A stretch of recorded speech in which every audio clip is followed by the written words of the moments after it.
فلا مضل له ومن يضلله فلا هادي له ونشهد أن لا إله إلا الله وحده لا شريك له ونشهد أن سيدنا وسندنا ونبينا وحبيبنا وشفيعنا ومولانا محمدا عبده ورسوله أرسله بالحق بشيرا ونذيرا وداعيا إلى الله بإذنه وسراجا منيرا أما بعد أعوذ بالله من الشيطان الرجيم بسم الله الرحمن الرحيم إنا أنزلناه في ليلة القدر وما أدراك ما ليلة القدر ليلة القدر خير من ألف شهر تنزل الملائكة والروح فيها بإذن ربهم من كل أمر سلام هي حتى مطلع الفجر آمنت بالله صدق الله مولانا العظيم وبلغنا رسوله النبي الكريم ونحن على ذلك لمن الشاهدين والشاكرين والحمد لله رب العالمين. درود پاک اللهم صل على سيدنا مولانا محمد.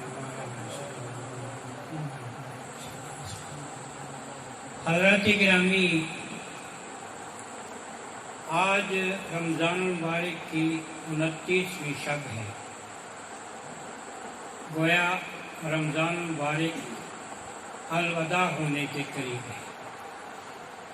اختتامی لمحات ہیں اس ماہ مبارک کے، ماہ سعادت کے.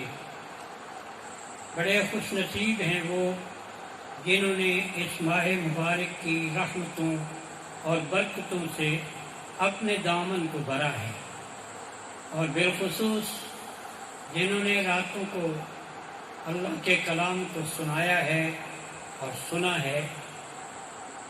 اللہ کے حبیب صلی اللہ علیہ وسلم نے فرمایا کہ من صام رمضان ایمانا واحتسابا غفر له ما تقدم من ذنبه. جس نے ایمان اور احتساب کے ساتھ روزے رکھے اس کے پچھلے گناہ معاف ہو گئے. پھر فرمایا من قام رمضان ایمانا واحتسابا. جس نے قیام بھی کیا رمضان میں ایمان اور احتساب کے ساتھ تو اس کے پچھلے گناہ معاف ہو گئے. یقیناً قاری صاحب جنہوں نے تلاوت کی ہے اور آپ حضرات جنہوں نے سماعت کی ہے مبارکباد کے مستحق ہیں. اللہ تعالیٰ آپ کے سننے اور سنانے کو قبول فرمائے. میں نے سورہ قدر کو تلاوت کیا ہے اور میرے ذہن میں یہ بات تھی کہ جاتی ہوئی بہار میں سے جس قدر بھی حاصل ہو سکے تو کوشش کرنی چاہیے کہ زیادہ سے زیادہ حاصل کریں.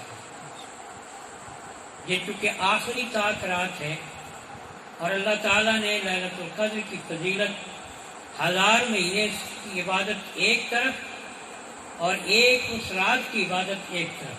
موازنہ کر لیجیے کہ 83 سال اور کچھ ماہ کی عبادت ایک طرف اور اس ایک رات کی عبادت کو اللہ نے اس کے برابر لا کر رکھا ہے. اس اعتبار سے یہ موقع ہے اور یہ جو سعادتوں کا مہینہ رخصت ہوا چاہتا ہے تو اس کے اختتامی لمحات میں غفلت کا شکار ہو کر موقع کو گنوانا نہیں چاہیے. میں صرف توجہ دلا رہا ہوں اور یہ بات بھی ہمیں سمجھ لینی چاہیے کہ آخری عشرے کی خاص بات بھی ہے اعتکاف کے علاوہ لیلۃ القدر کی شب بیداری بھی ہے. اللہ تعالیٰ نے اس رات کو کسی ایک تاریخ کے ساتھ متعین نہیں کیا، حالانکہ وہ کر سکتا تھا، وہ تو مالک ہے، لیکن اس نے اس کو کیوں مخفی رکھا؟ کہ وہ میرے اور آپ کے جو ہم اللہ پہ ایمان لائے ہیں، جنہوں نے اللہ کی کتاب پہ، اللہ کے آخری رسول پہ ایمان کا دعویٰ کیا ہے، اسلام کا دامن تھاما ہے، ہمیں اللہ تعالیٰ دیکھنا چاہتا ہے کہ ہمارے جذبے کتنے بیدار ہیں، کتنے بلند ہیں، اور ان کے اندر شوق کس قدر موجود ہے۔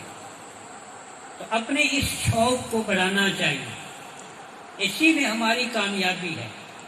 آج اگر ہم دین سے دور ہو گئے ہیں تو اس کی وجہ یہ ہے کہ دینی جذبات ٹھنڈے ہوتے چلے گئے اور دنیاوی جذبات بڑھتے چلے گئے۔ تو دنیاوی جذبات نے ہمیں سوائے فساد کے کچھ نہیں دیا۔ آج انسانیت جس صورتحال سے دوچار ہے، سارا منظر آپ کے سامنے ہے۔ بڑی مچھلی چھوٹی مچھلی کو کھانے میں لگی ہوئی ہے۔ جو بہت کچھ کما گئے ہیں وہ اور کمانے کے چکر میں ہیں۔ غریب غریب تر ہو رہا ہے اور امیر امیر تر ہوتا چلا جا رہا ہے۔ امیروں کے لیے قانون اور ہیں، غریبوں کے لیے قانون اور ہیں۔ کیونکہ فساد نہیں تو کیا ہے؟ یہ ساری صورتحال جو ہے اس دنیا کی ترجیح نے ہمیں اس فساد کے مقام پہ لا کر رکھا۔ دین سے دور ہو گئے، دنیا کو قبلہ بنا لیا، بھاگے دوڑے جا رہے ہیں اس کے پیچھے، جبکہ ہم قرآن مجید پڑھتے ہیں۔ فرق یہ ہے کہ قرآن مجید کو صرف پڑھتے ہیں، سمجھنے کی کوشش نہیں کرتے۔ اگر سمجھنے کی کوشش کریں تو اللہ تعالیٰ نے بڑے واضح لفظوں میں کہہ دیا، فرمایا قُلْ هَلْ نُنَبِّئُكُم بِالْأَخْسَرِينَ أَعْمَالًا، اے پیغمبر صلی اللہ علیہ وسلم آپ ان کو کہہ دیجئے، کیا میں تمہیں خبر دوں کہ سب سے بڑھ کر گھاٹا پانے والا کون ہے؟ الذین ضل سعیہم فی الحیاۃ الدنیا، جن کی ساری بھاگ دوڑ دنیا کے لیے، پیسہ مل جائے، عہدہ مل جائے، کرسی مل جائے، بس دنیا میں میرا نام ہو، چرچا ہو، میری شان ہو، آن بان ہو، اسی چکر میں ہے۔ اور یہ چکر ہی ہے، اور جو اس چکر میں گھن چکر ہو جائے گا پھر تو اس کی کوئی بات بچتی نہیں ہے۔ اس لیے اس سے بچنے کی ضرورت ہے۔ دین سے جڑنا ہے تو پھر قرآن سے جڑنا پڑے گا۔ قرآن کے بغیر دین سے جڑنا ممکن نہیں ہے۔ دین سارا اسی کے اندر ہے۔ اس کی تشریح ہے محمد الرسول اللہ صلی اللہ علیہ وسلم کی احادیث، آپ کا فرمان، آپ کا عمل، اسی کی تشریح ہے۔ اسی لیے کہا گیا کہ قرآن یہ ساکت ہے، کلام ساکت ہے، اور محمد الرسول اللہ صلی اللہ علیہ وسلم قرآن ناطق ہے۔ یعنی یہ تو لفظ ہے، لفظوں کو چلتا پھرتا اگر دیکھنا چاہیں تو محمد الرسول اللہ صلی اللہ علیہ وسلم کو دیکھنا۔ اس لیے میرے بھائیوں، بزرگوں، عزیزوں، یہ رات کیونکہ آخری ہے، اس لیے میں چاہوں گا کہ آپ اس میں نیند کو قریب نہ آنے دیں، جاگیں، خوب جاگیں۔ اور کیوں جاگیں؟ کھانے پینے کے لیے نہیں، کچھ اور معمولات ہیں۔ اللہ کریم نے اس رات کا تعارف، کیونکہ اسے تلاش کرنے کا موقع دیا ہے کہ ڈھونڈو، 5 ہی راتیں ہیں نا تاکہ، تو ڈھونڈو ذرا، تمہارے جذبے کا بھی پتہ چلے۔ یہ جو رات ہے اس کی فضیلت بیان کرتے ہوئے کہا کہ ہم نے قرآن کو لیلۃ القدر میں نازل کیا ہے۔ لیلہ رات کو کہتے ہیں، قدر مرتبے کو بھی کہتے ہیں، قدر اندازے کو بھی کہتے ہیں، قدر تنگی کو بھی کہتے ہیں۔ 3 معنی ہیں، قدر مرتبہ، قدر اندازہ، قدر تنگی۔ مرتبے کے اعتبار سے خیر من الف شہر، 1000 مہینوں سے یہ بہتر ہے، اور اندازے کے اعتبار سے اس رات میں قسمتوں کے فیصلے ہوتے ہیں۔ ہمارے یہاں یہ معلوم تھا کہ شب برات ہے جس میں اگلے سال کا بجٹ، ہر بندے کا بجٹ جو ہے وہ منظور ہوتا ہے، وہ درست نہیں ہے۔ شب برات کی اپنی ایک فضیلت ضرور ہے کہ حدیث میں آتا ہے بنو غنم قبیلے کی بکریوں کے بالوں کے برابر، وہ اربوں میں پہنچتی، بال ایک بکری کے بال بھی گننے لگے تو نہیں گنے جاتے، اربوں کے حساب سے وہ بنتے ہیں۔ اللہ تعالیٰ انسانوں کی مغفرت فرما دیتا ہے، یہ اس کی فضیلت ہے۔ لیکن جس آیت کو حوالہ بناتے ہیں کہ انا انزلناہ فی لیلۃ مبارکہ، تو قرآن تو شب برات میں نہیں اترا، وہاں بھی جو 26ویں پارے کی آیت ہے وہ بھی اسی رات کے متعلق ہے کہ ہم نے اس رات میں قرآن کو نازل کیا، اور پھر اسی کے اندر یہ بات کہی فیہا یفرق من کل امر حکیم، اسی کے اندر ہر معاملے کا فیصلہ کیا جاتا ہے حکمت کے ساتھ، اس بندے کو آئندہ سال میں کیا دینا ہے، اس سے لینا کیا ہے، اس کو دینا کیا ہے، پورا بجٹ جو ہے اس کا منظور ہوتا ہے۔ تو اس لیے اس رات میں اپنی اگر قسمت سنوارنی ہے تو جاگ کے سنواریں گے، جو سو گیا اس کی قسمت سو گئی، جاگنا ہے جاگ لے افلاک کے سایہ کرے۔ اس لیے یہ جاگنا چاہیے، سوچنا چاہیے، اللہ کی طرف لو لگانی چاہیے۔ اور دوسرے معنی کے اعتبار سے یہ ہوا، تیسرے معنی کے اعتبار سے قدر کے معنی تنگی کی، اللہ یبسط الرزق لمن یشاء ویقدر، اللہ جس کے لیے چاہتا ہے رزق کو کشادہ کرتا ہے، جس کے لیے چاہتا ہے تنگ کر دیتا ہے، یقدر اسی قدر سے ہے۔ تو اس کو کیوں قدر کہا ہے، اس معنی میں قدر کیسے بنتا ہے؟ حدیث میں آتا ہے کہ اس رات اتنے فرشتے نازل ہوتے ہیں، اتنے فرشتے نازل ہوتے ہیں کہ زمین تنگ پڑ جاتی ہے۔ تو فرشتوں سے ملنا ہے، ان کی دعا لینی ہے۔ ہو سکتا ہے آپ ان کو ان کے شکل میں نہ دیکھ سکیں، لیکن وہ آپ کے دائیں ہیں، وہ آپ کے بائیں ہیں، وہ آپ کے آگے ہیں، وہ آپ کے پیچھے ہیں، وہ آپ کی مجلس میں، آپ جو بول رہے ہیں، جو کہہ رہے ہیں، وہ سن رہے ہیں، وہ گواہ بن رہے ہیں۔ اس لیے اس رات کی محنت بڑی کامیاب محنت ہوگی۔ اب آتے ہیں اس بات کی طرف کہ اللہ تعالیٰ نے نزول قرآن کو کا تعارف لیلۃ القدر سے کیوں کرایا؟ لیلۃ القدر کو تو جو مقام دیا سو دیا کہ خیر من الف شہر، سلام ہی حتی مطلع الفجر، سلامتی ہی سلامتی ہے اس رات میں۔ ام المومنین سیدہ عائشہ صدیقہ رضی اللہ عنہا کو رسول اللہ صلی اللہ علیہ وسلم نے فرمایا، عائشہ اگر وہ رات تمہیں ملے تو تم اللہ سے کیا مانگو گی؟ انہوں نے کہا یا رسول اللہ کیا مانگوں؟ فرمایا تم اس رات اگر تمہیں وہ رات مل جائے تو تم یہ مانگو، اللہم انکا عفو کریم تحب العفو فاعف عنی، اے میرے اللہ تو معاف کرنے والا ہے، کرم کرنے والا ہے، مجھے معاف کر دے۔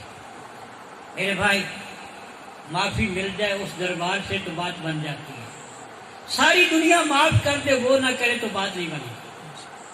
آئیے ہم اپنے گناہوں کی، انفرادی گناہوں کی بھی، اجتماعی گناہوں کی بھی اللہ سے معافی مانگیں۔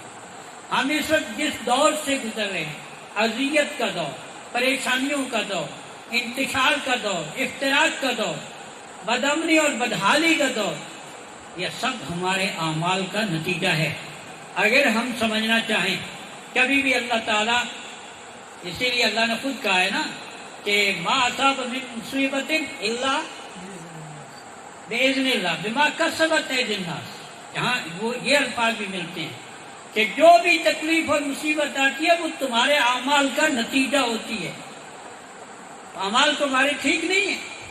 انفرادی طور پہ لوگ پتنی تہجد بھی پڑھتے ہوں گے، اجتماعی طور پہ لوگ تہجد کے بالکل الٹ بھی کر لیتے ہیں۔ اسی معاشرے میں وہ لوگ بھی ہیں جن کے ماتھوں پہ سجدوں کے نشان موجود ہیں، لیکن سود کو بھی نہیں چھوڑتے، رشوت کو بھی نہیں چھوڑتے، جھوٹ کو بھی نہیں چھوڑتے، تو وہ سجدوں کے نشان روشنی کے مینار کیسے بن سکتے ہیں؟ جب اللہ نے یہ بات کہہ دی، اس کے رسول نے بتا دی کہ حرام رزق کھانے والے کی کوئی عبادت قبول نہیں ہوتی۔ آپ خود سوچ لیجئے، ہماری نمازیں کیوں بے اثر ہیں، ہمارے روزے کیوں بے اثر ہیں، ہماری دعائیں کیوں بے اثر ہیں؟ ہم حج میں جاتے ہیں، لاکھوں کا اجتماع ہوتا ہے، دنیا کا سب سے بڑا اجتماع ہوتا ہے، اتنی دعائیں مانگی اور اس قدر رو رو کر مانگی جاتی ہیں کہ باہر بیٹھے ہوئے لوگ دوسرے ملکوں میں جو ٹی وی پہ دیکھ رہے ہوتے ہیں ان کو بھی رونا آ جاتا ہے، لیکن ہماری قسمت نہیں بدل رہی۔ وہ ذلت اور پستی جو امت پہ مسلط ہے وہ تاریکی چھٹنے کا نام نہیں لے رہی۔ آخر ہو کیا رہا ہے؟ اس لیے یہ بات ہمیں سمجھنی چاہیے کہ اللہ سے اپنے گناہوں کی معافی مانگیں، جو ہو گیا سو ہو گیا۔ آئیے سچے دل سے اللہ سے معافی مانگیں کہ اللہ ہمیں معاف کر دے۔ اگر اس کی جانب سے معافی نہیں ملتی تو عذاب نہیں ٹلے گا، عذاب بڑھتا چلا جائے گا۔ دیکھیے بری قیادتوں کا آنا بھی عذاب الہی ہوتا ہے، اسی لیے نبی کریم صلی اللہ علیہ وسلم نے فرمایا کہ جب تم ٹھیک نہیں رہو گے تو اللہ تم پہ برے لوگوں کو مسلط کرے گا، پھر تم دعائیں کرو گے، تمہاری دعائیں بھی قبول نہیں ہوں گی۔ جب تم نیکی کا حکم دینا چھوڑ دو گے، برائی سے روکنا چھوڑ دو گے، تو اللہ تعالیٰ برے لوگوں کو تم پر مسلط کرے گا، تم دعائیں کرو گے اور تمہاری دعائیں قبول نہیں ہوں۔ ہم اس کیفیت سے گزر رہے ہیں، آج سے نہیں، سالوں سے گزر رہے ہیں، لیکن کوئی آدمی اس بات کو سمجھنے کے لیے تیار نہیں ہے کہ یہ ہمارے سامنے جو کچھ پیش آ رہا ہے کیوں آ رہا ہے۔ تو اس لیے اس رات کے اندر یہ توجہ چاہیے، اپنی ذات کے لیے بھی، اپنے گھر اور خاندان کے لیے بھی، اپنی قوم اور ملک کے لیے بھی، پوری امت کے لیے دعائیں کیجیے، رو کر عاجزی کے ساتھ اللہ سے دعا کیجیے۔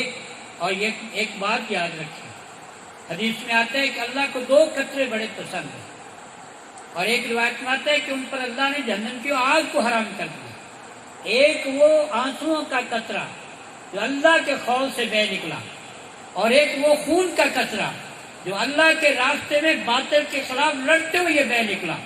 اللہ کو یہ 2 قطرے بڑے ہی پسند ہیں۔ سبحان اللہ۔ میرے بھائیوں، آج یہ جو اللہ تعالیٰ نے تعارف کرایا، جو میں نے اس وقت تلاوت کی ہے، انا انزلنا، بے شک ہم نے اتارا ہے اس کو، کس کو؟ قرآن مجید کو، فی لیلۃ القدر۔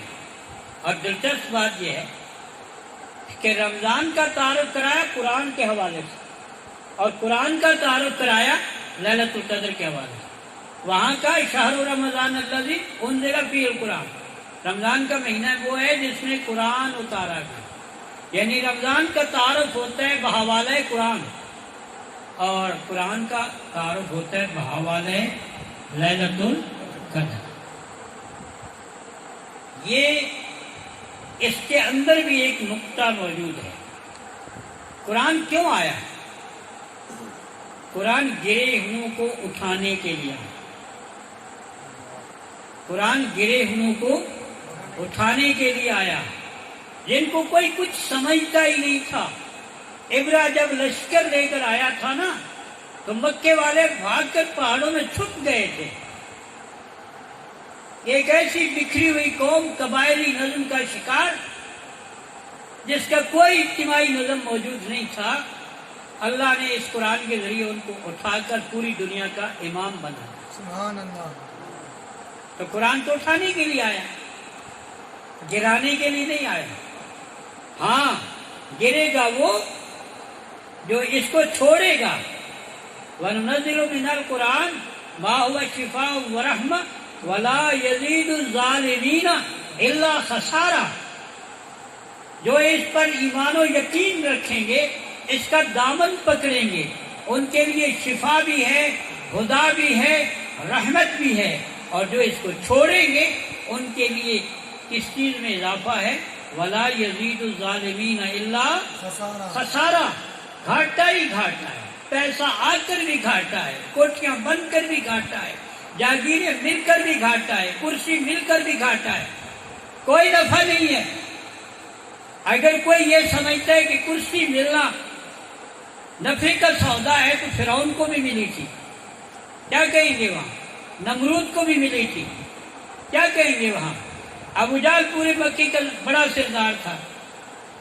یہ انعام نہیں ہوتا، یہ امتحان ہوتا ہے، یا کسی قوم کی سزا ہوتی ہے، یا کسی حکمران کا امتحان ہوتا ہے کہ وہ اس کرسی پر بیٹھ کر کیا کرتا ہے۔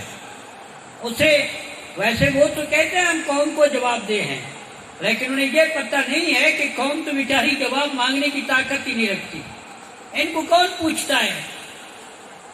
البتہ ان کو وہاں جواب دینا ہے جہاں ان کے لیے بھاگنے کی کوئی گنجائش نہیں ہے۔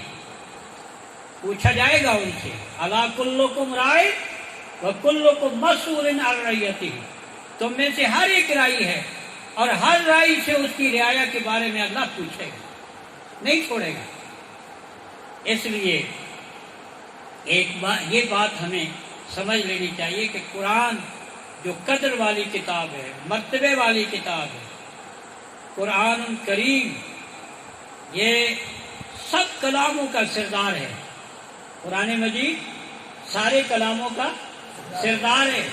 کلام الملوک، ملوک الکلام، بادشاہوں کا کلام بھی کلاموں کا بادشاہ ہوتا ہے، اور یہ تو بادشاہ کائنات کا کلام، وہ کلام جس میں کوئی خطا نہیں ہے، جس میں کوئی غلطی نہیں ہے، جس میں کوئی تضاد نہیں ہے۔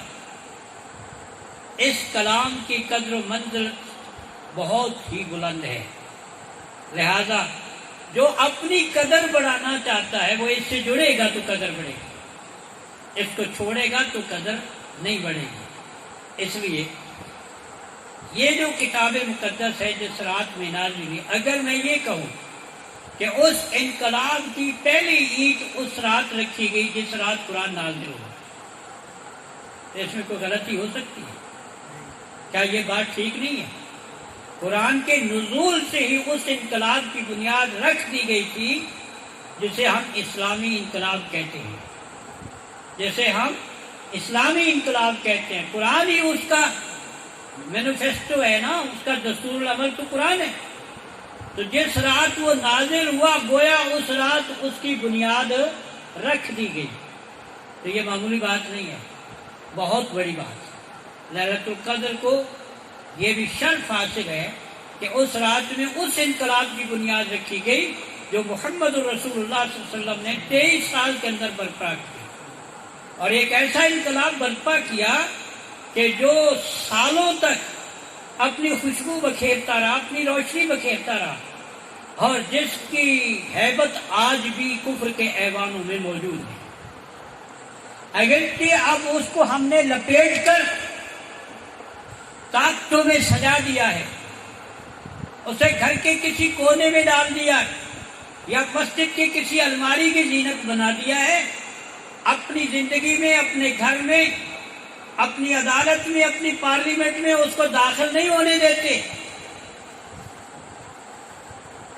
ہم نے اس کے ساتھ یہ سلوک کیا ہے، لیکن حیرت کی بات یہ ہے کہ جس قرآن کو ہم نے تعویذ بنا کے گلے میں پہننا سیکھا ہے، یا ریشمی غلافوں میں لپیٹ کر طاقتوں میں سجانا سیکھا ہے، بہترین اوراق میں پرنٹ کروانا سیکھا ہے، اس قرآن کا اثر ہمارے اوپر تو کچھ نہیں، عالم کفر پر اتنی ہیبت طاری ہے کہ وہ کبھی اس کے اوراق جلاتے ہیں، کبھی اس کے اوراق کو لیٹرینوں میں پھینکتے ہیں۔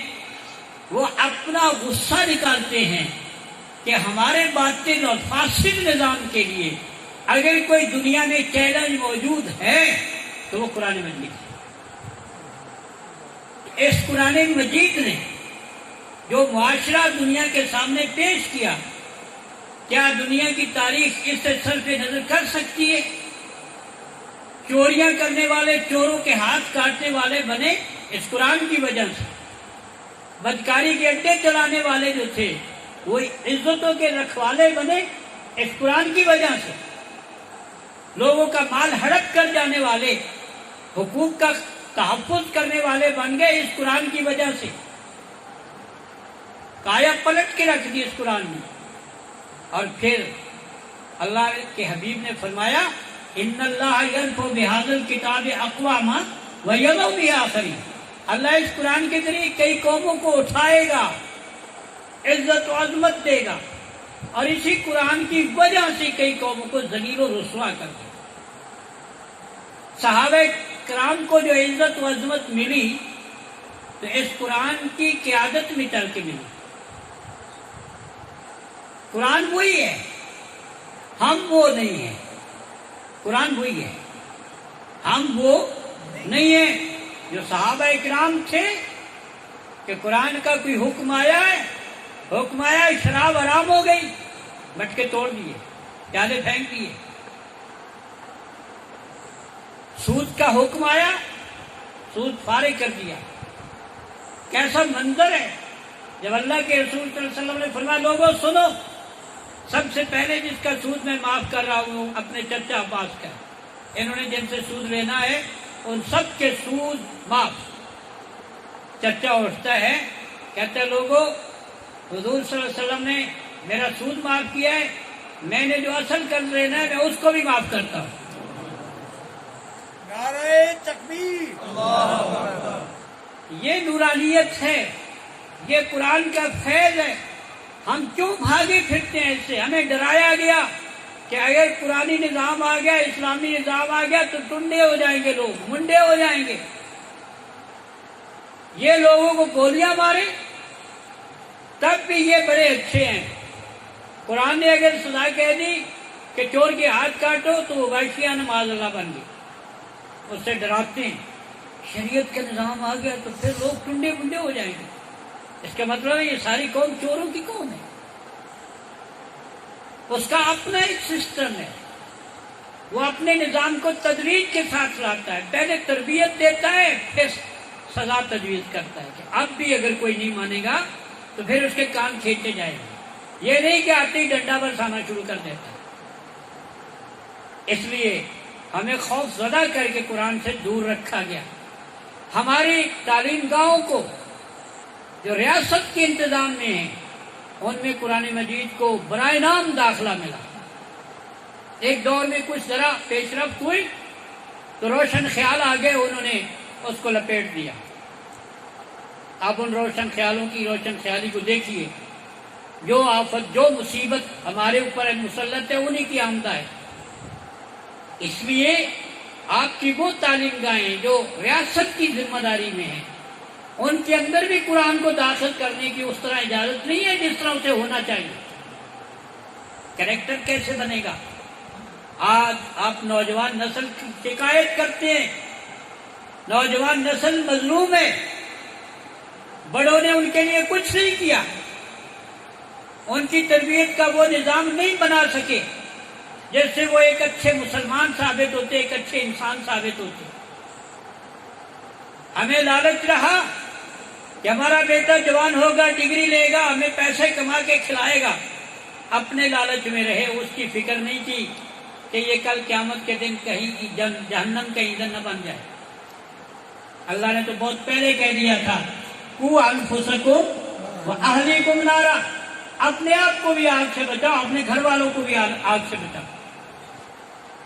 ہم کب فکر کریں گے اس بات کی؟ اس بات میں کوئی شک نہیں کہ ہمارے نوجوانوں میں بڑی صلاحیت ہے، ذرا نم ہو تو یہ مٹی بڑی زرخیز ہے ساتھی، لیکن جب آپ کا نظام تربیت ہی فاسد ہو جائے، نظام تعلیم ہی بگاڑ کا باعث بن جائے، تو پھر نوجوانوں سے آپ خیر کی توقع کیسے کریں گے؟ وہ ڈگریوں کے پیچھے بھاگیں گے، انہیں جو لقمہ دکھائے گا وہ اس کے پیچھے دوڑ پڑیں گے۔ ان کو وہ جذبہ دو، وہ جذبہ دو جو معاذ اور معوذ کا تھا، ان کو وہ جذبہ دو کہ تم دنیا میں اللہ کے بندے بن کر آئے ہو، نفس و شیطان کے بندے بن کے نہیں آئے، اللہ کی بندگی کا پرچم اٹھاؤ، اس کے لیے جینا سیکھو، اس کے لیے مرنا سیکھو۔ ان صلاتی و نسکی و محیای و مماتی للہ رب العالمین۔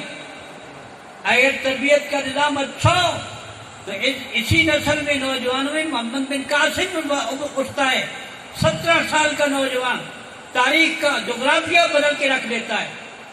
آج ہم مسلمان بیٹھے ہیں ہندوستان اور پاکستان میں، یہ کس کی قربانیوں کا ثمر ہے؟ وہ 17 سال کے نوجوان کا ہے نا۔ اگر وہ دیوبند پہ نہ اترتا، اگر وہ راجہ داہر کے طاغوتی نظام کو شکست نہ دیتا، آج میں اور آپ عبد الرحمان اور عبداللہ ہوتے؟ میرے بھائیوں، اس نسل کی فکر کیجئے، اس کو تباہی کی طرف لے جایا جا رہا ہے، غلط نظام تعلیم و تربیت کی وجہ سے۔ مسجدوں سے ویسے لا تعلق کر دیا گیا، ایک نفرت بھری گئی، حالانکہ اسلامی تہذیب کا مرکز مسجد ہے۔ وہ انقلاب جو محمد الرسول اللہ صلی اللہ علیہ وسلم نے برپا کیا، اس کے اندر 4 چیزیں تھیں، 4 چیزیں: نصاب، مرکز، مدرس معلم اور جماعت۔ 4 چیزیں۔ نصاب قرآن مجید، والذی ارسل رسولہ بالہدیٰ، قرآن ہدا ہے، اور مسجد مرکز، اللہ کے حبیب ہجرت کرتے ہیں، پہلا کام مسجد کا، مسجد قباء وہی بنی تھی نا، مسجد مسجد علی التقوی۔ مدینہ میں آتے ہی پہلا کام مسجد کا، اللہ کے محبوب پیغمبر نے پہلا کام مسجد کا کیا۔ کیوں کہ مسجد ہی امت کا مرکز ہے، اس تعلیم کی روشنی یہیں سے اٹھتی ہے، اور مسجد کو مقام دیا ہے۔ قرآن مجید میں جا بجا مسجدوں کا جو تذکرہ ہوا، اس بات کا اظہار ہے کہ مسجد کو معمولی چیز نہ سمجھو۔ پھر اس کے تقدس کے آداب دیے، اس سے بھی اس کی عظمت واضح ہوتی ہے کہ اس گھر میں آؤ تو کس ادب کے ساتھ آؤ، داخل ہو تو کہو اللہم افتح لی، جانے لگو تو کہو اللہم انی اسألک من فضلک۔ آپ گھر میں داخل ہوتے ہیں، اس کے وہ آداب نہیں ہیں، ٹھیک ہے، اللہ کا ذکر کوئی بھی کیا جا سکتا ہے، اس کے مخصوص آداب ہیں، متعین کر دیا۔ اس کے اندر تھوکنا منع ہے، اس کے اندر نجاست ڈالنا منع ہے، یہ تقدس دیا ہے، اور یہ بتایا ہے کہ گھر کے اندر پڑھی جانے والی نماز سے مسجد میں پڑھی جانے والی نماز 27 گنا افضل ہے۔ یہ مرکز ہے اس انقلاب کا، مسجد، اسی سے اٹھتا ہے وہ انقلاب۔ خطبہ کہاں ہوتا ہے؟ درس کہاں ہوتے ہیں؟ درس تو خیر گھروں میں بھی ہو جاتے ہیں، لیکن 5 وقت کی نمازیں با جماعت گھروں میں نہیں ہوتی، کہاں ہوتی ہے؟ مسجد میں ہوتی ہے۔ 5 وقت بلا کے عہد یاد کرایا جاتا ہے، اقرار بار بار کروایا جاتا ہے، ایاک نعبد و ایاک نستعین۔ امریکہ سے مدد مت مانگو، یورپ سے مدد مت مانگو، IMF ورلڈ بینک سے مدد مت مانگو، کس سے مانگو؟ اللہ سے مانگو۔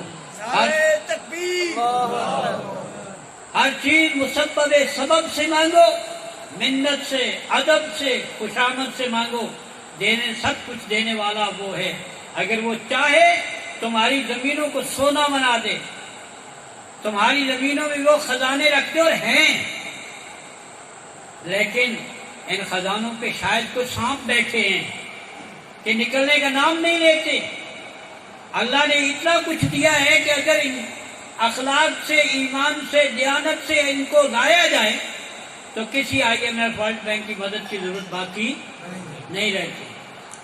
ترکی بھی ہے نا، تھوڑا سا یقین اٹھا تو انہوں نے کہا ہم سے لے لو، ورلڈ بینک IMF سے مانگنے کے بجائے ان کو کہا ہم سے لے لو، ہم نہیں اٹھ سکتے۔ لیکن کیسے اٹھے؟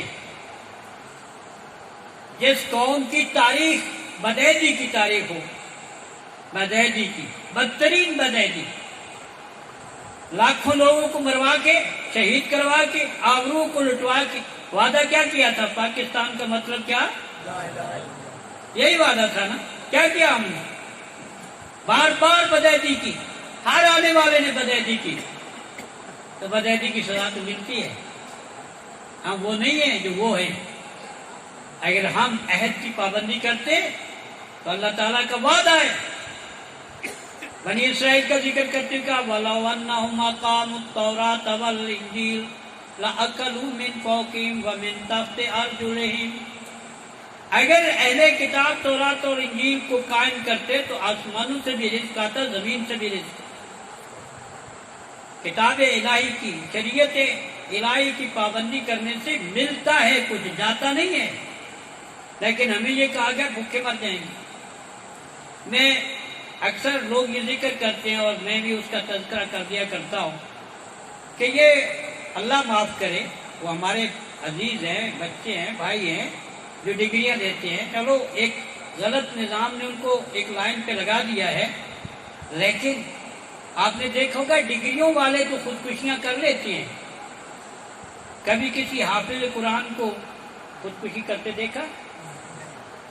یہ اس قرآن کی برکت ہے، وہ تھوڑے پر بھی قناعت کر جائے گا، اس کا کام چل جائے گا، لیکن جو ڈگریوں والے ہیں ان کا تو تھوڑے پہ کام چلتا ہی نہیں ہے، برکت ہی نہیں ہوتی۔ اس لیے اس حقیقت کو سمجھنا چاہیے۔ ہماری تہذیب کا مرکز کون سا ہے؟ مسجد۔ مسجد سے جی لگاؤ۔ نبی کریم صلی اللہ علیہ وسلم نے فرمایا کہ جس آدمی کا دل مسجد میں لگا ہوا دیکھو اس کے ایمان کی گواہی دو۔ بہترین جگہ فرمایا مسجد ہے، بدترین جگہ بازار ہے۔ ہم نے ساری بات ہی الٹا دی ہے۔ تو یہ دوسری چیز ہے۔ تیسری چیز جو ہے وہ ہے دائی محمد الرسول اللہ صلی اللہ علیہ وسلم۔ آپ دائی ہیں، آپ معلم اعظم و اول ہیں۔ آپ نے فرمایا بعثت معلما، میں معلم بنا کے بھیجا ہوں، لوگوں کو سکھانے والا، دین سکھایا، وہ علم سکھایا کہ جو لکھنے پڑھنے والے مکتبوں سے نہیں ملتا تھا، ایک ایسا علم جو قلب نبوی پر وارد ہوا، زبان نبوی سے باہر آیا اور پوری ایک جماعت کو ایسا رنگ گیا کہ اس علم کی روشنی میں انہوں نے وہ نظام قائم کیا کہ نپولین جیسے لوگ اور غیر مسلموں کی ایک پوری جماعت ہے جو خراج تحسین پیش کرتی ہوئی تھکتی ہی نہیں ہے۔ ایک ایسا نظام انہوں نے پیش کیا کہ جس کے اندر کوئی بھوکا رہنے کا تصور بھی نہیں کر سکتا تھا۔ ایک ایسا نظام پیش کیا کہ جس کے اندر رئیس الامراء، ریاست کے سربراہ اعلیٰ جو ہے وہ ایک کرتے کا جواب دے ہے۔ ایک کرتا کیسے بن گیا اس کا بھی جواب دیتے ہیں۔ اتنا شاندار نظام، اتنا بہترین نظام کہ جو جہاں قوم سوتی ہے اور قوم کا سربراہ جاگتا ہے۔ لوگ راتوں کو اپنے گھروں میں چین کی نیند سوتے ہیں اور خلیفہ وقت مدینہ کی گلیوں میں گشت کر رہا ہوتا ہے۔ ہمارے تو پروٹوکول ہیں، قریب جانے کا تصور بھی نہیں ہے، لیکن اس تعلیم نے وہ تیار کیے کہ وہ شعر بے ساختہ آئی جاتا ہے، درفشانی نے تیری قطروں کو دریا کر دیا، دل کو روشن کر دیا، آنکھوں کو بینا کر دیا۔ خود نہ تھے جو راہ پر اوروں کے ہادی بن گئے، کیا نظر تھی جس نے مردوں کو مسیحا کر دیا۔ میرے بھائیوں، ہمارا علاج یہی ہے۔ نبی کریم صلی اللہ علیہ وسلم نے فرمایا اس امت کی اصلاح اول جس چیز سے آخر میں بھی اسی سے ہوگی۔ اول میں بھی قرآن کے ذریعے ہوئی، آخر میں بھی قرآن کے ذریعے ہوگی۔ قرآن سے بھاگو نہیں۔ رمضان جا رہا ہے، قرآن نہیں جا رہا۔ رمضان قرآن دے کے جا رہا ہے، یہ رمضان کا تحفہ ہے۔ شہر رمضان الذی انزل فیہ القرآن، اس قرآن سے بھاگنا چھوڑ دو، وگرنہ تمہیں اپنے آپ سے بھی بھاگنا پڑے گا۔ کیسے؟ آئیے سورہ فرقان میں چلتے ہیں۔ وَقَالَ الرَّسُولُ يَا رَبِّ إِنَّ قَوْمِ اتَّخَذُوا هَذَا الْقُرْآنَ مَهْجُورًا۔ پیغمبر کہے گا اے رب، اس میری قوم نے قرآن کو چھوڑ دیا۔ چھوڑنے کا معنی ہے، حجر کے معنی کیا ہے؟ چھوڑ دینا۔ یہ نہیں کہا کہ انہوں نے اس قرآن کی مخالفت کی، کہا چھوڑ دیا۔ چھوڑا کس کو جاتا ہے؟ جس کو پہلے لیا ہو نا، پھر چھوڑنے کا تصور آتا ہے۔ وَقَالَ الرَّسُولُ يَا رَبِّ إِنَّ قَوْمِ اتَّخَذُوا هَذَا الْقُرْآنَ مَهْجُورًا۔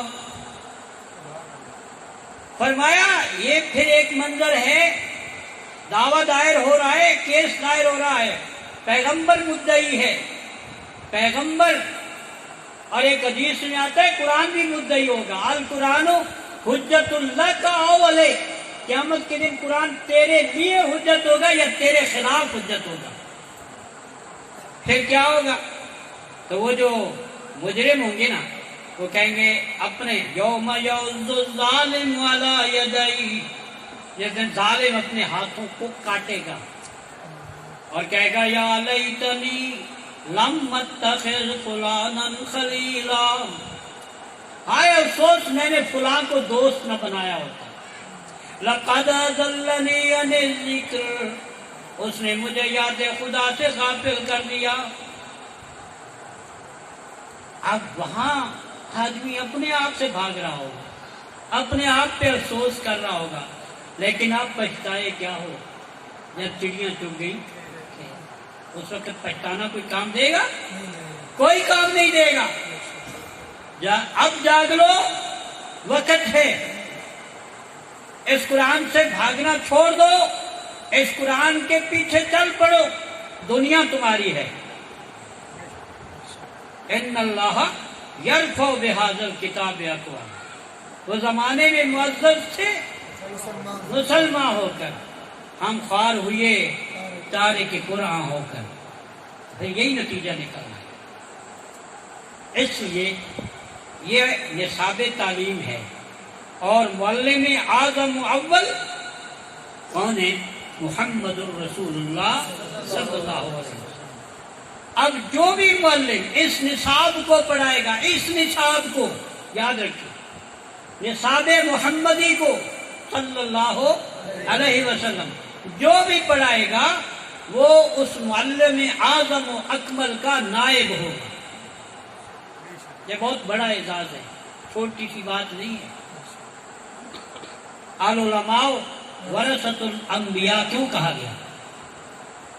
فرمایا بنی اسرائیل میں ایک نبی چلا جاتا، دوسرا آ جاتا تھا، میرے بعد کوئی نبی نہیں آئے گا، وَسَيَكُونُ بَعْدِي خلفاء ہوں گے۔ اب وہ خلفاء چاروں دیکھ لیں، چاروں قرآن کے ماہر، چاروں قرآن کے ماہر، احادیث کے راوی، علم نبوی کے امین،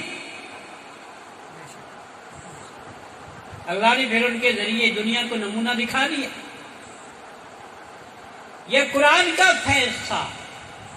ان صحابہ کی زندگیوں میں وہ برکت آئی کہ انہوں نے جنگلوں میں جا کر درندوں کو آواز دی تو انہوں نے جنگل خالی کر دیا، دریا کو مخاطب کیا تو اس نے پیالہ اٹھا کے باہر پھینک دیا، دشت تو دشت دریا بھی نہ چھوڑے ہم نے، میرے ظلمات میں دوڑا دی گھوڑے ہم۔ اس لیے تین باتیں ہو گئی، اور چوتھی بات جماعت ہے، وہ جو تعلیم حاصل کرے گی، وہ جو تربیت پائے گی، وہ جو اس مشن کو لے کر چلے گی، اس کا ذکر کیا، والذین معہ اشداء علی الکفار رحماء بینہم۔ سب سے پہلی جماعت جو اس نصاب کے مطابق تیار ہوئی وہ صحابہ کرام کی جماعت کہ خیر الخلائق کے بعد الانبیاء، آسمان کے نیچے روئے زمین پر انبیاء کے بعد اعلیٰ ترین گروہ اگر کوئی ہے تو وہ کون ہے؟ صحابہ کرام رضوان اللہ تعالی علیہم، کوئی شک نہیں ہے اس میں۔ اب وہ جماعت جو ہے وہ اولی جماعت ہے، اور وہ ہمارے سامنے ایک مثال ہے۔ اس کے بعد جو بھی جماعت اسی نصاب کے مطابق بنے گی وہ انہی کی قائم مقام ہوتی چلی جائے گی۔ یہ اعزاز ہے، یہ منصب ہے۔ اور اسی لیے حدیث میں آتا ہے کہ جو آدمی علم دین کی حاصل کرنے کے لیے گھر سے نکلتا ہے، سمندر کی مچھلیاں بھی اس کے لیے دعائیں مغفرت کرتی ہیں۔ سبحان اللہ۔ یہ سمجھنے کی بات ہے، سوچنے کی بات ہے۔ وہ انقلاب ان چار عناصر کے ذریعے سے برپا ہوا، دائی، نصاب، مرکز، جماعت۔ اس جماعت کی خصوصیت بھی بتا دی، اشداء علی الکفار رحماء، ہمارا حل کیا ہے؟ اشداء بینہم رحماء علی الکفار۔ ہم آپس میں خون گرم رکھتے ہیں، ذرا ذرا سی بات پہ بندہ مار دیتے ہیں، کرسی کی لالچ میں انسانوں کا خون بہا دیتے ہیں، لیکن کشمیر آزاد کرانا ہو تو ہمارے پاس ہمت باقی نہیں رہتی، مظلوموں کی مدد کرنی ہو تو صرف بیانات ہوتے ہیں اور کچھ نہیں ہوتا۔ عالم یہ ہے، اگر اگر یہ ہمارے حکمران، ہمارے یہ سالار اپنی تاریخ کو پڑھتے تو انہیں پتا ہوتا کہ 17 سال کا محمد بن قاسم چند 100 کلومیٹر سے نہیں آیا تھا، ہزاروں کلومیٹر سے آیا تھا۔ کیا نسبت تھی ہندوستان اور عرب کے ریگستانوں کی؟ اتنا بڑا فاصلہ، ایک آواز پہ لبیک کہی تھی، ایک آواز پہ، ایک مظلوم بہن کی آواز پہ پورا لشکر آیا تھا۔ اور یہاں کشمیر میں ہزاروں بہنیں پکار رہی ہیں، کہاں ہے وہ لشکر؟ وہ ابن قاسم کہاں ہے؟ وہ صلاح الدین ایوبی کہاں ہے؟ اس امت کے اندر گویے تو نکلے ہیں، ناچنے والے تو بڑے نکلے ہیں، انہیں تمغے بھی ملتے ہیں ہر سال، بڑے اعزازات سے نوازا جاتا ہے، بڑے کارنامے انجام کر دیے انہوں نے۔ کوئی صلاح الدین نہیں آیا، کوئی محمد بن قاسم نہیں آیا۔ کیوں نہیں آیا؟ اس غلط نظام کی وجہ سے۔ یہ نہیں کہ ان میں صلاحیت نہیں ہے، ہم نے ہر بار ثابت کیا ہے، جہاد افغانستان میں بھی ہم نے ثابت کیا ہے کہ فضائے بدر پیدا کر، فرشتے تیری نصرت کو اتر سکتے ہیں گردوں سے، قطار النت قطار اب بھی، آج بھی کفر کے دام توڑے جا سکتے ہیں، راستہ روکا جا سکتا ہے، تب جب قرآن ہمارا امام ہوگا۔ اس کے بغیر ممکن نہیں ہے۔ تم جتنے قوانین بنا لو، تم جتنے خوشنما وعدے کر لو، کچھ نہیں بنے گا، بگڑتا چلا جائے گا۔ اگر بنانا ہے تو آئیے اس قرآن کو اپنی ذات میں لائیے، اپنے گھر میں لائیے، اپنی بستیوں میں لائیے، اپنے ملک میں لائیے۔ اس کے لیے جو بھی طریقہ ہو سکتا ہے، جو بھی پرامن ذرائع ہو سکتے ہیں، ان کے ساتھ لوگوں کا ذہن تبدیل کر کے قرآنی انقلاب کے لیے ان کو اٹھانا ہوگا، تب جا کے یہ بات بنے گی۔ ہم اس انقلاب کی تعریف کرتے ہیں، ہم ریاست مدینہ کے حوالے بھی دیتے ہیں، لیکن ریاست مدینہ کا عالم کیا ہے کہ ریاست کے سربراہ اول و اعلیٰ جناب محمد الرسول اللہ صلی اللہ علیہ وسلم حجرہ مبارک میں لیٹے ہوئے، کھجور کی چٹائی پڑی ہے، جناب صدیق اکبر تشریف لاتے ہیں، جناب عمر فاروق تشریف لاتے ہیں رضوان اللہ تعالیٰ عنہ۔ حضرت عمر فاروق رونے لگ گئے۔ اچھا عمر کیوں رو رہے ہو؟ دیکھا آقا کی پشت پر چٹائی کے نشان لگے ہوئے ہیں۔ آقا کیسر و کسرا کس موج کی زندگی بسر کر رہے ہیں، اور دو جہانوں کا سردار، یہ پشت اور کھردی سی چٹائی اور جسم پر یہ نشانات۔ فرمایا عمر انہوں نے دنیا چاہی، ان کو دنیا مل گئی، ہم نے آخرت چاہی، ہمیں آخرت ملے گی۔ یہ ہے وہ چیز جس کے اندر رہبر اعظم محمد الرسول اللہ صلی اللہ علیہ وسلم کی عدالت سے جب چوری کے مقدمے کا فیصلہ ہوا تو سفارش آئی۔ آپ نے فرمایا اگلی قومیں اس لیے تباہ ہوئی کہ جب کوئی بڑا جرم کرتا تو سفارش کر کے چھڑا لیتے تھے، اور غریب کرتا تھا تو اس کو قانون کے حوالے کر دیتے تھے۔ قسم ہے اس ذات کی جس کے قبضے میں محمد صلی اللہ علیہ وسلم کی جان ہے، یہ فاطمہ بنت فلاں ہے، اگر میری بیٹی فاطمہ بھی چوری کرتی میں اس کا ہاتھ نکالتا۔ یہ ریاست مدینہ ہے۔ گنگے بہرو کی ریاست مدینہ نہیں ہوتی، جہاں کوئی سنوائی نہ ہو، غریب تڑپتا رہے، کوئی پوچھنے والا نہ ہو۔ ایسا نظام اسلام نے نہیں دیا، اسلام اس کی تائید بھی نہیں کرتا۔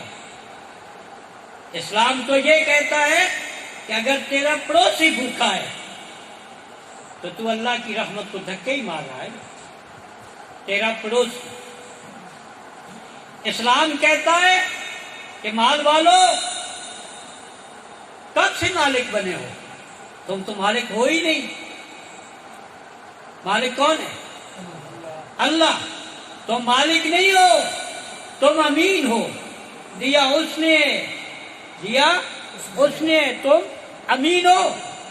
امین کا کام خیانت کرنا نہیں ہے.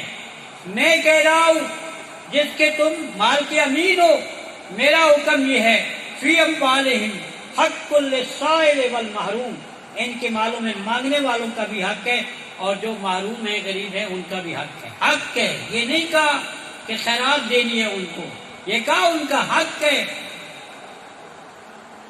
اسی لیے کہا کہ لا تبطلوا صدقاتکم بالمن والاذی، اپنے صدقے خیرات دے کے احسان نہ جتاؤ.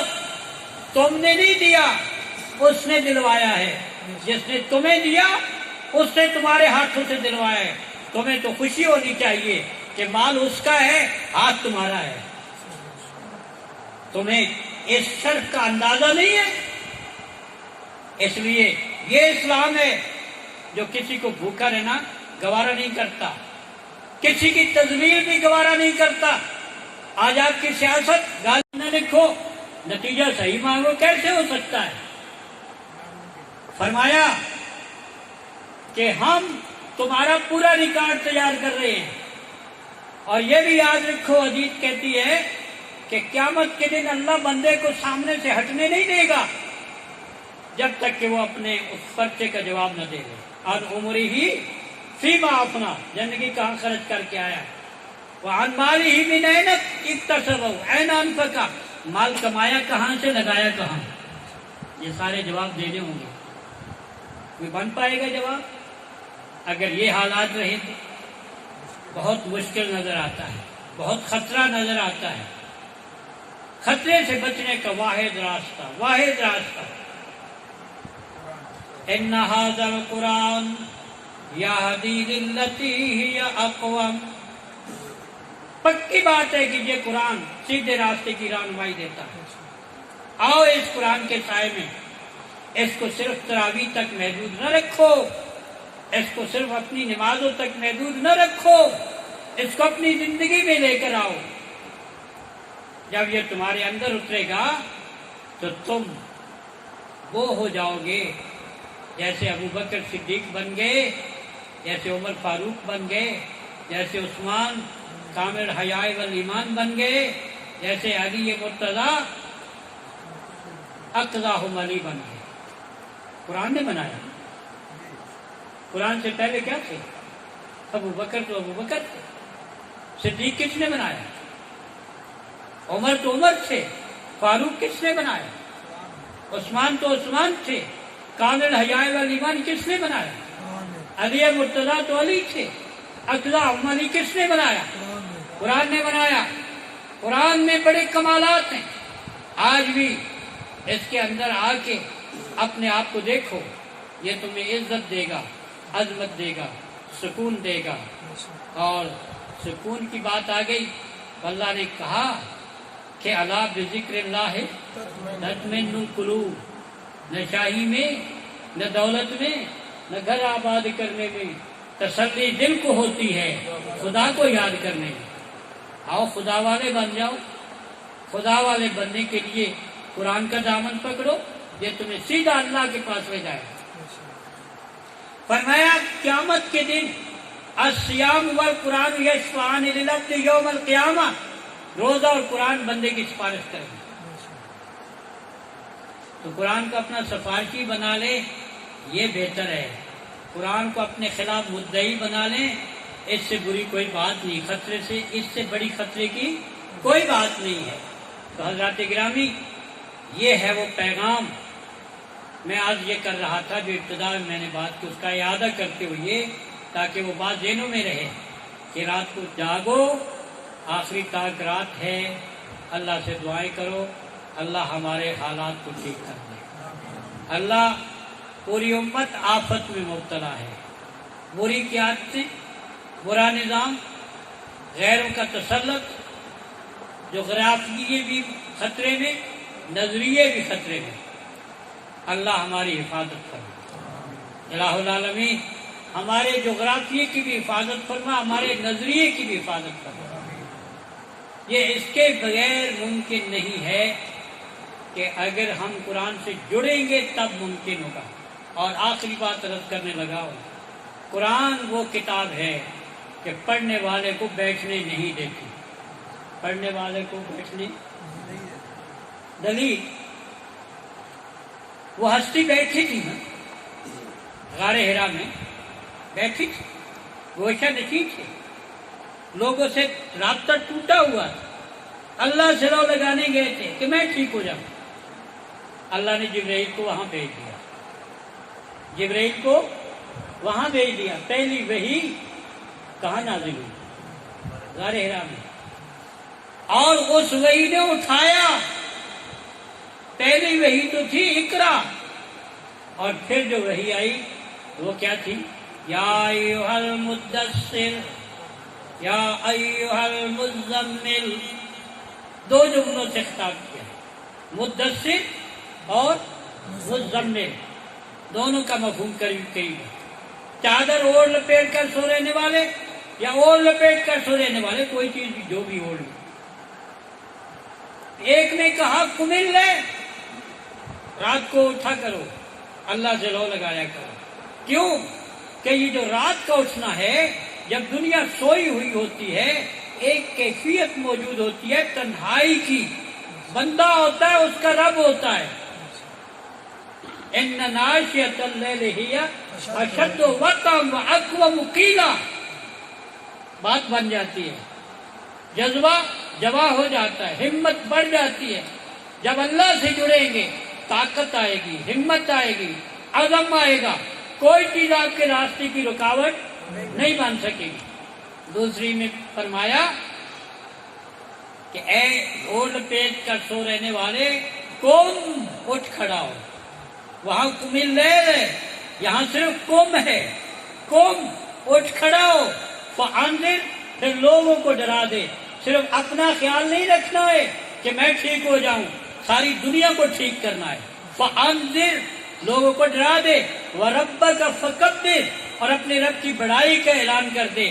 جہاں کتنے جھوٹے خدا بنے بیٹھے ہیں، زندہ مردہ، بتوں کی صورت میں مردہ، زندوں کی صورت میں سردار اور وڈیرے، یہ معبود اور الہ بن کے بیٹھے ہیں اور کہتے ہیں ہم بڑے ہیں. میرے حبیب تم کہو اللہ بڑا ہے. یہ کہتے ہیں ہم بڑے ہیں، اور میرے حبیب تم کیا کہو؟ اللہ بڑا ہے.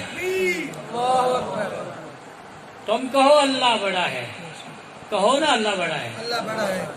نعرہ لگاؤ نا، یہ ڈھیلا نعرہ نہیں. نعرہ تکبیر، اللہ اکبر، پتہ چلے. نعرہ تکبیر، اللہ اکبر. تو یہ ہے وہ بات، قرآن نے غار حرا میں گوشہ نشین ہستی کو اٹھایا، صفا پہ کھڑا کر دیا، میدان عمل میں اتار دیا. آپ بھی قرآن سے جڑیں گے، پھر بیٹھنے کا موقع نہیں ملے گا، پھر کوئی دکان کوئی مکان راستے کی رکاوٹ نہیں بنے گا. اس لیے کہ فارمولہ یہ ہے، ان صلاتی و نسکی و محیایا و مماتی للہ رب العالمین. میری زندگی کا مقصد تیرے دین کی سرفرازی. میں اسی لیے مسلمان، میں اسی لیے نماز. اگر تیری نماز غلبہ دین کے لیے نہیں ہے تو غور کر تیری نماز کیا ہے. تیرا روزہ غلبہ دین کے لیے نہیں ہے تو غور کر کے تیرا روزہ کیا ہے.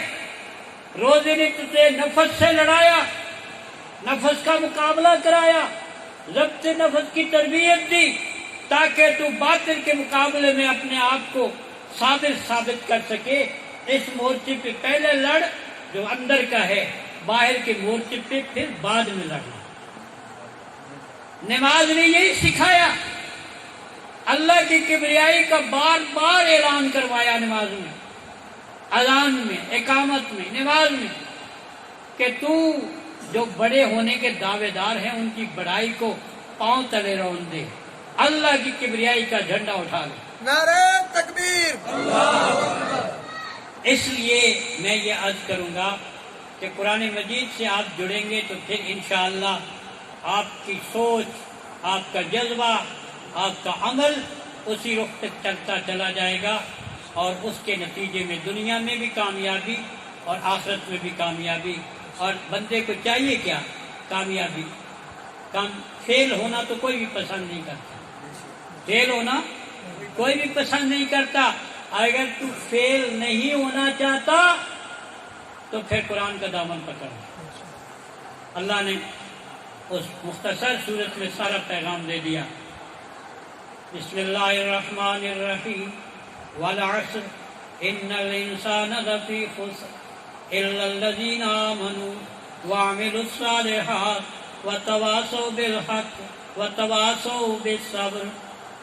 قسم ہے عصر کی، انسان گھاٹے میں ہے سوائے ان لوگوں کے جو ایمان لائے اور ایمان کے تقاضوں کے مطابق اپنی زندگی کو ڈھالا، نیک اعمال کی اور پھر اس دعوت کو دوسروں تک پہنچایا اور اس راستے میں آنے والی ہر مشکل کو صبر کے ساتھ برداشت کیا، یہ بچ گئے، یہ کامیاب ہو گئے، گھاٹے سے بچ گئے۔ اور کامیابی اسی کا نام ہے، ان الدار الآخرہ لہی الحیوان۔ ایک تو یہ فرمایا کہ اصل زندگی تو وہ ہے، یہ تو سفر ہے، زندگی وہ ہے، یہ مستقر ہے، وہ مستودع ہے، یہ سرائے ہے، وہ مکان ہے۔ تو آپ سرائے کو اپنا مکان سمجھ کے کیوں ٹھہرے ہوئے ہیں؟ اپنے مکان کی فکر کریں۔ اور اسی لیے فرمایا کہ جو وہاں کامیاب ہو گیا، ذالک الفوز العظیم، یہ سب سے بڑی کامیابی۔ میرے بھائیو، اللہ ہمیں کامیابی کے اسی راستے پر جو قرآن و سنت کا راستہ ہے اس پہ چلنے کی توفیق عطا فرمائے۔ اللہ ہماری ان مجلسوں کو، محفلوں کو دین کے غلبے کا ذریعہ بنائے، ہمارے جذبوں کو بلند فرمائے، ہمارے حوصلوں کو قائم فرمائے، ہمارے اندر صلاحیت پیدا فرمائے۔ بندہ کوئی بھی حقیر نہیں ہوتا، بے علم ہے نا وہ بھی ایک کردار ادا کر سکتا ہے۔ مکان بنتا ہے نا تو سارے مستری نہیں ہوتے، سارے مستری ہوتے۔ اس لیے اگر یہ مکان بنانا ہے تو مزدور والا کام بھی کیجئے، مستری والا کام بھی کیجئے، جس سے جو کام ہو سکتا ہے اس راستے میں وہ کرتا چلا جائے۔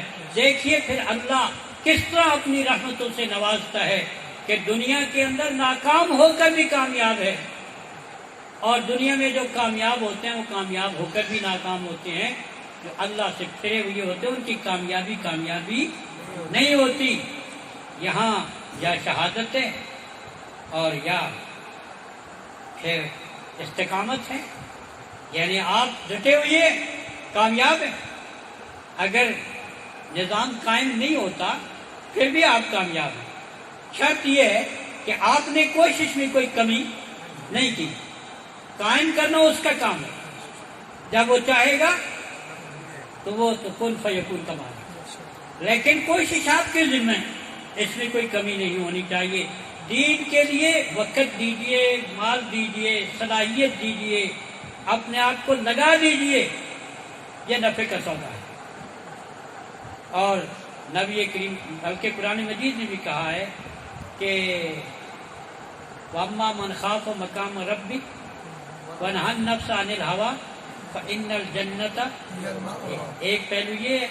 دوسرے کام پہ فرمایا قَدْ أَفْلَحَ مَنْ تَزَكَّىٰ وَذَكَرَ اسْمَ رَبِّهِ فَصَلَّىٰ بَلْ تُؤْثِرُونَ الْحَيَاةَ الدُّنْيَا وَالْآخِرَةُ خَيْرٌ وَأَبْقَىٰ۔